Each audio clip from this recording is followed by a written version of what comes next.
lotus flower, untainted by a physical wound. He underwent various types of ascetic practices and finally attained the Vijaydhara level of life mastery, and there remains, having interrupted the river of birth and death. He taught the 84,000 doors to the Dharma. He understands the tongues of the 6 classes of beings and of the 8 classes of gods and demons. With his Brahma-like voice, he brings benefit to all beings. His mind possesses the realization of total omniscience. He has understood the nature that transcends arising and ceasing, and he does not divide the nature of things with partiality. As all required qualities arise from himself, he is the foundation and source of everything eminent. He is skillful in the means of taming all beings. His activity invokes the minds of the Sugatas, and he controls the life force and heart of the 8 classes of gods and demons. Padmakara took birth on an island in the ocean and ruled the kingdom of Udayana. He practiced in the 8 charnel grounds. Having undergone ascetic practices in India, through his compassion he came to Tibet. He fulfilled the wishes of the king of Tibet and established the kingdoms of India and Tibet in peace. This kind master accepted as his spiritual consort me, Lady Sogyal, the princess of Karchen, from the time I was 13 years of age. I was a mere girl who had faith, great compassion, and altruistic frame of mind, constancy, and sharp intelligence. During the 111 years the master remained in Tibet, I served and pleased him. Without exception, he bestowed upon me the entire extract of his oral instructions, the essence of his mind. During this time, I collected and committed to writing all the teachings that he gave, and kept them concealed as precious treasures. Footnote: this way of counting must be in half years, since most other sources tell that Padmakara stays for exactly 55 years, naming all the places and the number of months each. Cutting the 5 poisons at their root. Master Padma said when practicing the Dharma, you must cut the 5 poisons at their root. The lady asked, what does that mean? The master said, the person with strong anger has the most suffering. The person with great stupidity is like a beast and cannot understand the Dharma. The person with vast pride cannot assimilate virtues and has many enemies. The person with strong desire cannot keep the vows and will be slandered a lot. The person with great envy has strong ambitions and delights in intrigue. Do not chase after these 5 poisons. You kill them from within by freeing them the moment they arise. People who unrestrainedly engage in the 5 poisons are creating their own misery. Taming one's own mind.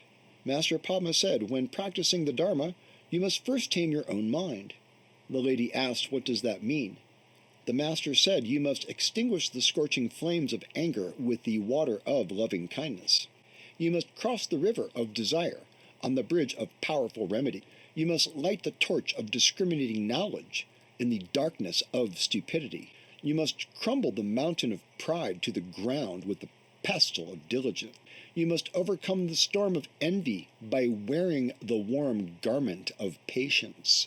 In any case, these 5 poisons, your old arch-enemies, will ruin your being in the 3 realms of samsara if you uninhibitedly indulge in them. Do not let them run wild. There is a danger in that. The 5 signs of seeing. Master Padma said, when practicing the Dharma, you must possess the 5 signs of seeing. The lady asked, what are they? The master said, you must see the immaterial nature of mind, beyond the words of the sacred Dharma. You must see that these present appearances are self-liberated when free from fixation. You must see that whatever experience may arise is immaterial great bliss. With respect and devotion, you must see your master as a Buddha in person. In any case, when practicing the Dharma, you must see everything free from attachment. The 5 attainments. Master Padma said, when practicing the Dharma, you must possess the 5 types of attainment. The lady asked, what are they? The master said, without abandoning your master's oral instructions by being lazy, you must possess the actual application of practice. You must possess the benefit of self by having engaged in practice yourself. You must possess the ability of guiding disciples for the benefit of others by possessing the transmission of blessing. You must possess the attainment of unfabricated naturalness by liberating appearances into the Dharmata.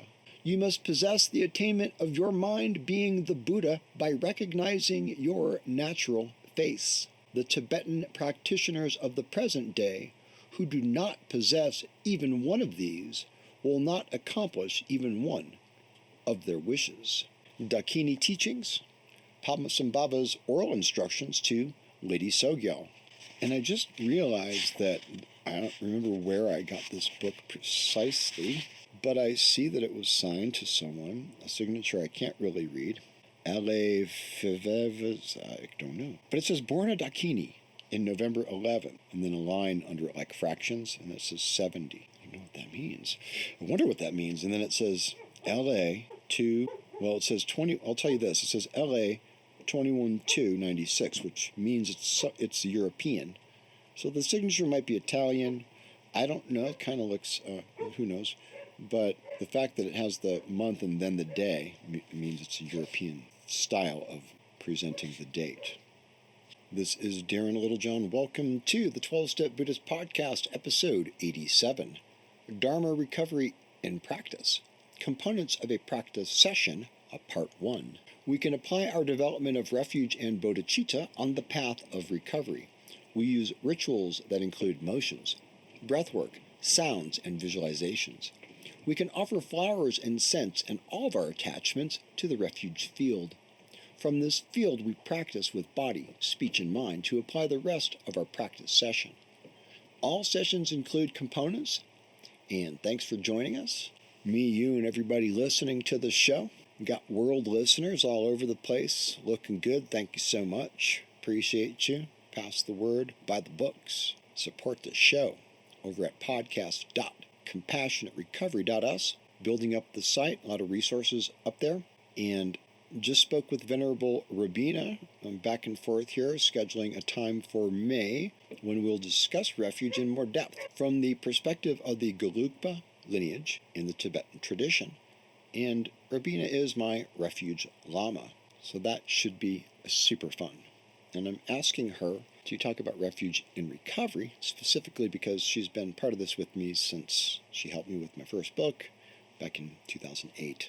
So she understands addiction quite well and attachment quite well. So I asked her to really help us think about it. The mention of transmissions in the text that I read for you, as someone who has those transmissions of Guru Rinpoche or Padmasambhava and of Yeshe Sogyal in many different places, I think. And if I think it through, because the Padmasambhava transmission is part of several different initiations, but you don't find it so much in the Gelug tradition. However, you have with Lama Zopa Rinpoche a lineage of previous incarnation as a Nyingma, so there is some Padmasambhava there was in one of the initiations, at least, that I took with him. At any rate, let me not meander about transmissions and teachings. That was a time period in Portland when there was a lot going on. We'd have to choose between which initiation we'd be going to with which lamas. And there were many things from many traditions, and I'm quite sure it's still going on in Portland. If you're in Portland, you should know that the rest of the world is not like this. It's difficult to find, for me at least, like mines. So hey, that's why I do the show, and that's why I write my books. And that's what's up, and that's what's going on. So if we were looking at the application of everything we've been talking about, and we do a practice session often on the show, and I have other people, come to kind of share a little bit their perspective and their practice sessions. But I remember early on asking, there are components, there are common elements, common factors. In these practices. So how do you put one together? So we start with refuge and bodhicitta. So if I said that to you and you hadn't listened to any podcast before, I'd still want you to kind of get the idea of it, but understand that we've been talking about this for about 50 episodes. You can go back through those if any topics you want to listen to. The sound quality is different on some of them, but I was watching a show on YouTube, And the guy has such a, everything's so clean and pristine in his environment. And his mic sounded excellent. And I'm like, why did my mic, I want my mic to sound that good. And what I didn't realize is that my ego, not my Dharma ego, but just my regular ego, I thought I had my settings, and I thought, well, what's wrong with this?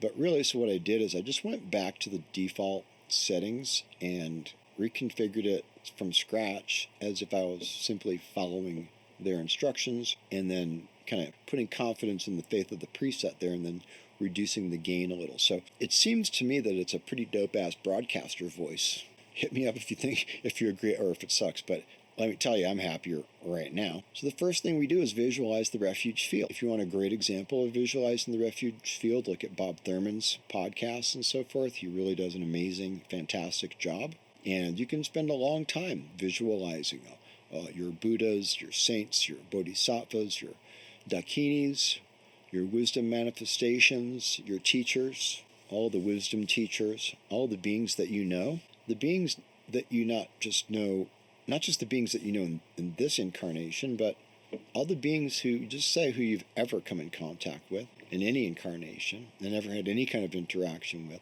and all beings in consideration beyond your own conception of who I am and who I've known and what I've done and how I care about those beings. Yes, you can take your loving kindness in from the inside out. It's a device I use quite a bit, because if I think about one of my dogs, it's immediate. It's like light. I don't have to try to have a feeling. It's like I open my eyes and the light's there. I'm not doing anything. Just open my eyes. So open my eyes to the internal. Like Billy Corgan said on the Stern Show yesterday in an interview, artists, musicians are inward facing, and that's why a lot of us, creative people and spiritual contemplative people are inward facing and not outward facing. Some people just, save their pennies from early childhood and are entrepreneurs and have businesses and create empires and who knows what, at least a lot more stability and security than the typical contemplative. I'm too possessed by curiosity and development of knowledge, mainly my own. Padmasambhava says in there the self-mastery. I look at self-mastery and I look at mastery when I follow masters. And it's cool to follow masters and to hang out with masters and to listen to different kinds of masters. I consider someone like Ben Affleck a master of production and acting, but not a master like Padmasambhava. I consider my root gurus and my root lineages. I understand these teachings and transmissions as my objects of refuge, but also on an internal level, represented within myself and within my own state. But I feel this refuge field in front of me, even if I don't see it. If you can just picture all that, cool. But just know that it's there. Just know that everyone you've ever met and loved is right in front of you, living or dead. And the Buddha is right there in the middle of it, shining beams of rainbow light, golden beams, however you like it for to manifest. But it comes from your heart center of your being. This refuge field manifested before you. And you're already taking refuge in it because you already are creating the refuge field. You're recalling the refuge field. You're knowing the refuge field and refuge and being refuge right in this moment. So we have the components and elements of the refuge field, and then we can say things like, I take refuge in the Buddha, I take refuge in the Dharma, I take refuge in the Sangha. And you can do some loving kindness prayers and things like this. You can put together those intention settings, everything is to cultivate two things in the first stage of practice: to cultivate refuge and to cultivate bodhicitta. And most people don't talk about refuge as something that you cultivate, but everything is something that you must cultivate until you don't, until it happens, like it says, like a cascading waterfall. This just happens like this. In a Zen sense, you just sit. In a Vipassana sense, you just sit. But in this sense of practice, understood from this convergence of all lineages and translations of texts that took 300 years in Tibet, taking all the texts from all over the world and bringing them together and translating for generation after generation after generation, acquiring these vast encyclopedias of knowledge, of Dharma knowledge, of Mahasiddhas who hang out in caves. So I don't know, this is kind of cool stuff. This works for me. Works real good. I've done a lot of different things. So this kind of element and component of practice, you can have an altar in front of you. My first altar was a glass of water with a dandelion in it and a picture of the Buddha and my intention. And you can have elaborate as much as you want. You can visualize. It's a good visual aid to have stuff in front of you, pictures, etc. But it's great to light some incense and to consider making offerings to all of the beings in the refuge field. Om Ahung, you can empower the offerings with light. You can reflect the light from the Buddha back onto the beings, and from the beings back onto the Buddhas, and all the Buddhas, infinite field of Buddhas, as numberless as atoms in space, just reflecting all beams of empowering refuge, guidance, healing, purification, realization, intention, wisdom, Dharma, blessings to the deepest core of who we are and who we are not. So that's a kind of an intention, refuge, concept, feeling. It's got to get the feeling, just know it. Just know it. Light, the lights are on. If sound is happening, I hear the dog barking, I don't have to go, I believe I better turn on my ears now. Sometimes I wish I could turn them off. But, at any rate, depends who's talking. And hey, anytime during this transmission, you may say, who's talking? Who's listening? Who wants to be on the practice? Who wants to be on the path? Who wants to be immersed in the practice? So we set up like this, and then after we've done our intention, then we can do some practice, whatever. Fill in the blank here. Fill in the blank. There's a lot of stuff you can do right in there. Anything from sitting in silence to various types of meditations and Dharma readings, commentary, discussion, right? So when I did the 12-step Buddhist groups for like 5 years in Portland there, way before any of this was happening, all the stuff that you see now was not happening then. So, we did have, a couple things brewing in the background. They were working on it in various places, but we weren't working together. So I make that point clear. For some reason, they sort of had a target on my back. So I explained that later too. I'm like, yeah, so did you know you had a target? At any rate, it doesn't matter. I don't care at all. We go into this next phase of our practice and do it, whatever it is, and then we offer it. And then we could do mantras, we can sing, we can do tantric. Tantric practice would have had a little bit more of the visualization elements. The tantric practice would include the visualization of the deity. Tantric practice would include the movements, awareness of channels, awareness of energy channels, awareness of chakras. Not the same chakras that you have in yoga class. Different chakras in different tantric systems, higher systems. But you understand the energy centers, more or less, principle. We can take refuge in the wisdom deity. We can manifest as the wisdom deity. We say the mantras, Om Mani Padme Hum, Om Mani Padme Hum, Om Mani Padme Hum, the 6-syllable mantra. From Avalokiteshvara, the great Chenrezig. I'm nobody. I'm not telling. I'm not. But I have these transmissions for many years and trying to get past my bullshit, my ego. So there's a lot you can insert, but if you empower at the beginning with the concept and understanding that we've discussed and that has been in the teaching, that we must understand by now that life is. Well, we'll not go into the Four Noble Truths, but we understand suffering and its pervasiveness. We aspire to develop compassion for all beings and stuck in this suffering, caught and snared in this endless hell, all the way to the hot, hot hells, to the cold, cold hells, and all the various detailed descriptions. I believe there are 21. We won't dive into that rabbit hole at the moment. We have a consideration when we start the practice.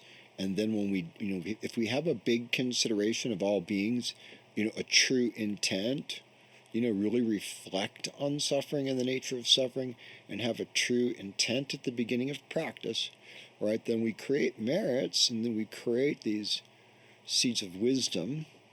When we do the practice is empowered and magnified and expanded in the karmic benefits and just in the benefits radiating from this virtuous practice of the wisdom of Buddhas. We're not doing our bullshit. We're not doing our regular obsession with our own ego, especially in recovery, our addict ego. that we know we have, the one we are convinced is out to kill us. We take refuge in these wisdoms and do a practice empowered by that, so that when we conclude our practice, we already know why we started it, for the benefit of all beings. We knew what we were doing while we were doing it. We create this karmic seed by understanding what we're doing and by doing it. And then we have the satisfaction of the result. Like, we're really using the law of karma in our favor, as opposed to having an intention to murder and then following through with it and then being happy about it, celebrating it. Like, say you killed your enemy, you're in a war, and you're like rat-a-tat-tat with your weapons, and you're like, yay, I'm a conqueror, I did my deal. That has the elements of creating the negative karmic seed. And so we have these same components, you see, just like to retool, to use karma in our favor in this sense. Right, so when we dedicate in our minds and with our hearts the benefits of our practice to extend to all beings without exception, well, we accumulate a lot. And we give it away to keep. So those are some of the ways. That's one way of looking at the construction of the elements of practice. There is a lot of variability within there, and it depends on who you talk to and where you go. But if you're somewhere, like a lot of people that listen to me and have read my work over the years, have, considered themselves stuck in a place where there's not much, like-mindedness on this kind of thing. So, well, I'm kind of in the same position myself at the moment, so having been in many places where there were many cool things, now I don't have that opportunity, but I am afforded the benefit of a situation to enable me to be a yogi and do practice. We can talk more about elements and components, what to fill in the blanks with, how to do each part, get more focused. You could be very structured, you could be very loose. But it's important not to be loose because you never got any real good, solid, pure lineage teachings. Don't be loose because you're an American egoistic thinking that, well, I don't need a teacher, and the Buddha said. Oh, please don't give me your Buddha said bullshit, people. Okay, understand something. Listen, don't be limited. And try to do practice with good intention. Really generate. So we're going to go in depth on a refuge and bodhicitta text that I spent a long time and a lot of hours on, working with an instructor, my favorite instructor, on retreat for some days and nights and wee hours of the morning. Really put a lot into this document, and a couple of retreats before and after. Just really supported refuge and bodhicitta. So it's fortuitous that we happen to be on this topic in me as a student and receiving and as a practitioner. And then, I like to turn it back around and try to offer something of this to help people. Hope this helps you. Check out the books, Compassionate Recovery, up on Amazon and other places. You can ask for it, and it's in all formats. Grab a copy for you and a friend. If you're a clinician, hit me up. I'll send you a copy in print. All right, we're going to talk more about other things next week. Thank you so much for listening. Please pass it on. Hit up the support button. The website has the support button. I've never had an ad in my podcast unless they inserted it without my knowledge. So appreciate a little help on that. You can hit the $5 button or whatever you want there on podcast.compassionaterecovery.us. Remember, it's not about me, it's about us. I am really rapid fire on a new book project, really laying it out and knocking it out and ripping through it. My best ever. I'm at my best ever. The best is yet to come. My best work is ahead of me, and yours is too. Let's talk more about it next week. Until then, peace out and namaste.